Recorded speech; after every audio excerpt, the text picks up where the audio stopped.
হে আমার বন্ধু, একদিন তুমি এই দুনিয়াতে ছিলে না, এখন আছো, আবার খুব শীঘ্রই এই দুনিয়া ছেড়ে তুমি চলে যাবে। তোমারই ঘাম ঝরানো পরিশ্রমের টাকায় নির্মিত সেই ঘরে তখন অন্যরা থাকবে। তোমার অল্প অল্প করে জমানো টাকাগুলো সেদিন অন্য কেউ ব্যবহার করবে। যদি সুন্দরী স্ত্রী রেখে যাও, তাহলে তোমার স্ত্রীকেও অন্য একজন বিয়ে করে নেবে। তোমার এই কমনীয় ত্বক, মজবুত বাহু আর সুদর্শন চেহারা সবকিছুকেই পোকামাকড় খেয়ে ফেলবে। ওই 3.5 হাত মাটির গর্তের মধ্যে তোমার নিথর দেহের শুধু হাড্ডিগুলো পড়ে থাকবে।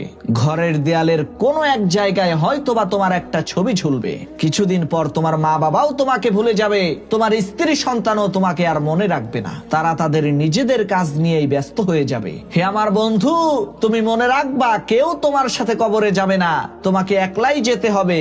তাই মরণের প্রস্তুতি নাও। এই দুনিয়ার মধ্যে সেই ব্যক্তি সবচাইতে বুদ্ধিমান যে সর্বদাই মৃত্যুর জন্য প্রস্তুত থাকে।